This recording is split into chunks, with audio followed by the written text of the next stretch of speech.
नमस्कार मित्रांनो, आज आहे 11 जून. 11 जूनच्या दिवसभरच्या ठळक बातम्या आपण बघणार आहोत. त्यापूर्वी तुम्ही जर चॅनलवर नवीन असेल तर सबस्क्राईब करा आणि व्हिडिओला एक लाईक जरूर करा.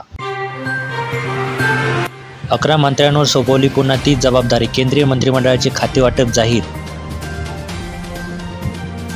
लोकसभा विरोधी पक्षनेतेपदी राहुल, प्रतिमा बदलण्यासाठी पक्षाचे प्रयत्न. प्रचारादरम्यान मर्यादांचे उल्लंघन आता समाजात सोडवा, सरसंघचालक. दगदगणाऱ्या मणिपूरकडे लक्ष द्या. पंतप्रधानांचा पहिला निर्णय शेतकरी आणि गरिबांसाठी, नरेंद्र मोदी ॲक्शन मोडमध्ये, PM किसानचा हप्ता जाहीर.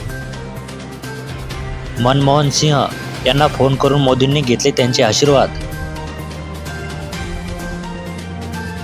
काकांप्रती मी कृतज्ञ, अजित पवार भाऊक. शरद पवारांनी राष्ट्रवादीला समर्थन नेतृत्व दिले. भाजपसोबत पुन्हा हातमळणी नाही, उद्धव ठाकरे विधानसभा निवडणुकीत आघाडीसोबतच. हा भटकता आत्मा तुम्हाला सोडणार नाही, शरद पवारांचा इशारा. नगरला राष्ट्रवादीचा रौप्य महोत्सव साजरा. तरीही बेसावध राहू नका, आतापासूनच कामाला लागा, विधानसभेसाठी एकनाथ शिंदेंच्या सूचना.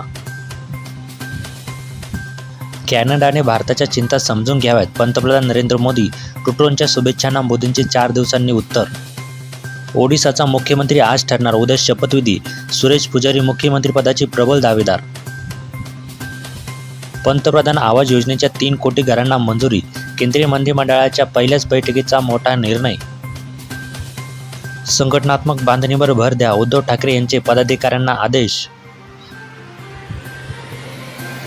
उत्तर प्रदेश सरकारकडून महाराष्ट्र सदनासाठी भूखंड मंजूर, मंत्री रवींद्र चव्हाणांनी माहिती. अयोध्येत 2 एकर जमीन मिळणार. शिर्डी MIDCची प्रस्तावित कामे मार्गी लावा, महसूल मंत्री विखे पाटील यांचे प्रशासनाला आदेश. मवियाच्या मतात 13% वाढ, महायुतीच्या मतात 60% तर वंचितच्या मतात 4% घट. भाजपच्या अध्यक्षपदासाठी 6 नाव चर्चेत, विनोद तावडे यांच्या नावाचीही चर्चा.